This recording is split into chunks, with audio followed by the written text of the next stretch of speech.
की कहानी है। माँ जी, मेरी भाभी नौकरानी नहीं है जो यहाँ काम करेगी। दोस्तों, कहानी शुरू करने से पहले अगर हमारे चैनल को सब्सक्राइब नहीं किया हो तो कर लीजिए ताकि आपके पास पहुँचे हर रोज नया वीडियो। सोनिया ना, तुम्हारी शादी में आया ग्लास वाला डिनर सेट निकाल दो।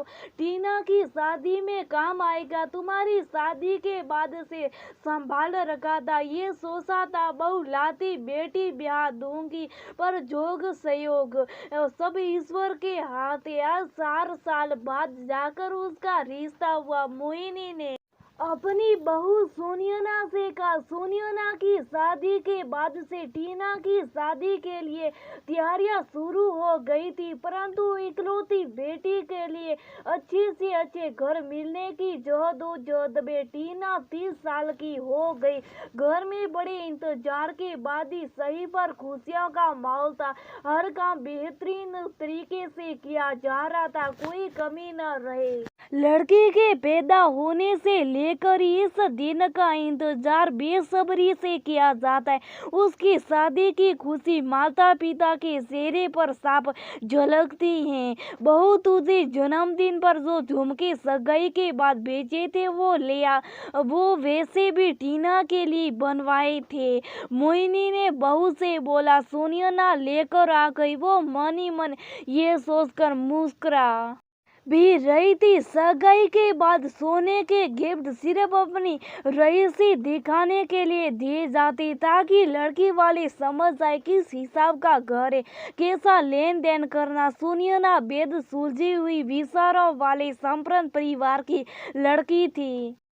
इन सब बातों से उसे खास फर्क पड़ता नहीं था। माँ, ये झुमके आपने भाभी को गिफ्ट किए थे, अब ऐसे लेना अच्छा लगता है क्या? टीना धीरे से माँ को बोली। ना, तुम निश्चित रहो, उसने आज तक मेरी किसी बात को नहीं टाला। वैसे भी कमी थोड़ी उसके पास। उसकी शादी में तो सोना सस्ता था, खूब मिला उसके मायके से भी। अब इतना महंगा हो गया, इतना तो वो भी समझती है। शादी की तैयारियां जोरों शोरों से शुरू हो गई। मेहमान आ गए, घर रिश्तेदारों से भर गया। टीना के जेवर, सूटकेस, कपड़ा लता सब बहुत ही बढ़िया डाली। ओ जीजी, ससुराल वालों की तो आंखें चमक जावेगी, कानपुर वाली मौसी बोली। सोनिया के ऊपर सारे कामों की जिम्मेदारी थी। यूं तो काम नौकरों की जिम्मे था, पर उन्हें क्या कैसे करना है वो बताने के लिए ज्यादातर समय फोन पर लगी रहती। सो रिश्तेदारों के पास बैठने का समय नहीं मिल पा रहा था।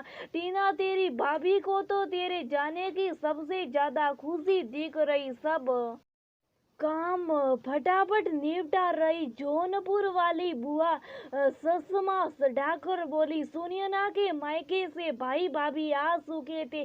सोनिया को बेबस देख वो बिना कोई शिकायत कर उसकी मदद में लग गए। मोहिनी ने सारे रिश्तेदारों को खाना खिलाने के बाद सोनिया के भाई प्रकाश और बेटे रोहित को मेहमानों के लिए बुक गेस्ट हाउस में देकर रेख के लिए भेज दिया। सोनिया और उसकी भाभी प्रिया मेहंदी और हल्दी के लिए तैयार किए। टीना के ड्रेस बुटीक से उठाने लगी थी। रोहित और प्रकाश को गेस्ट हाउस से आने में 12 बज गए। अरे सोनिया, तुम और प्रिया भाभी अब तक भूखे बैठे हो, चलो लगा ओ खाना। मैं और प्रकाश भैया हाथ मुंह धोकर आते। रोहित ने कहा। सारों मिलकर खाना खाकर सोने चले गए। सुबह थोड़ा देर से आँख खुली। सोनिया उठ कर आई तो देखा किसी बात पर सब रिश्तेदार बड़बड़ा रहे थे। उसे देखती शुभ हो गए। लो, अब उठ कर आ रही बहू रानी रात भर अपने मायके वालों की सेवा कर रही थी। ना सुबह की चाय का पता, ना नाश्ते का। सासी सास ने सोनिया को देखती सुनाया। सोनिया ने किचन में जाकर देखा तो उसकी भाभी प्रिया सबके लिए चाय बना रही थी। सोनिया ने दूसरी काम वाली को फोन कर 500 ज्यादा दे बुला लिया। अपनी भाभी को हाथ पकड़ा वो कमरे में ले गई भाभी, यहाँ आप मेहमान हो, सिर्फ आपकी ननद का ससुराल है, ये सोचकर आपको नौकरों की तरह काम करने की जरूरत नहीं। ये लोग सोचते सुनियो ना, चुप रहती तो कुछ भी सुना देंगे। मेरे मायके की कोई भी चीज उठाकर ननद को दे दो, पर मायके वालों का सामान तो इन्हें रखना ही होगा। यहाँ मौसी बुआ सासी सभी रिश्तेदार अपनी बहू और बेटियों के साथ आए, सब मिलकर काम करें। फिर आप करते हो तो समझ आता है, पर सिर्फ आप ही करें, ये मैं नहीं होने दूंगी। सोनिया का मन भरा। इतने में मोहिनी जी कमरे में आ गई।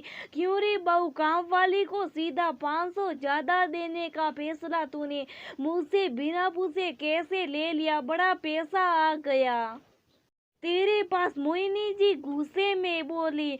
माँ जी बुरा मत मानिएगा, काम वालियों तो अक्सर ऐसे समय पर धोखा दे जाती है, पर हमारे यहाँ तो शादी के घर में सभी रिश्तेदार मिलकर मदद करते, दूर की पास की सभी बहुएं भाभियाँ रसोई में ऐसे लग जाती है, कब कब हुआ कुछ पता ही नहीं चलता। जितनी भी बड़ी बूढ़ियां होती हैं वो बना बनी के गीत गाते गाते कितने किलो गेहूं चावल साफ कर देती है। माँ जी, इन छोटे मोटे कामों से हम घिस नहीं जाते, बल्कि करीब आते, रिश्ते और मजबूत होते।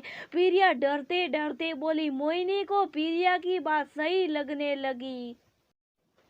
माँ जी, मेरे भाई भाभी टीना की शादी के काम अपनी छोटी बहन की शादी के कामों की तरह कर रहे, बिना ये सोचे कि वो यहाँ मेहमान है, बाकी लोग इनके साथ ऐसा व्यवहार करें, ये मुझसे बर्दाश्त नहीं होगा। सोनिया ने पहली बार सास के आगे मुंह खोला। मोहिनी स्वभाव से वैसी मुंह फटो।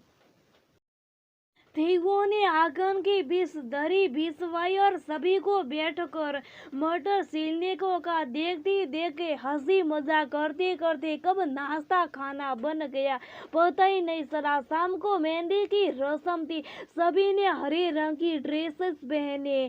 टीना हरे रंग के लहंगे और मैचिंग ज्वेलरी में बड़ी प्यारी लग रही थी।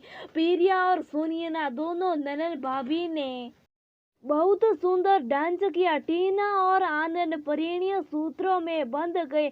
सभी रिश्तेदारों ने टीना की शादी के लिए हुई सभी व्यवस्था के लिए सोनिया और रोहित की बहुत तारीफ की। मोहिनी ने सोनिया की भाभी को सिले की बहुत भारी साड़ी देते हुए कहा, प्रिया, तुमने और सोनिया ने मेरी बेटी के विवाह जैसी बड़ी जिम्मेदारी को कितनी आसानी से संभाल लिया। सोनिया की ननद की शादी उसका फर्ज थी, पर तुमने अपनी ननद का जो साथ दिया वो काबिले तारीफ है। सोनिया के चेहरे की चमक स्वाभाविक थी। एक बहू अपने ससुराल वालों से सिर्फ यही अपेक्षा करती है, जैसे वो अपने ससुराल के मान सम्मान का ध्यान रखती है, तो वही मान सम्मान उसके मायके वालों को भी मिले। प्रिया और प्रकाश ने मोहिनी के पैर सुनकर सोनिया और रोहित से चलने की इजाजत ली। सभी मेहमानों के जाने के बाद सोनिया और रोहित एक दूसरे के देखो ने लगे। ऐसा लग रहा कोई कपल टास्क था जो हमने सक्सेसफुली कंप्लीट किया। सोनिया ने रोहित के कंधे पर सिर रख कर कहा।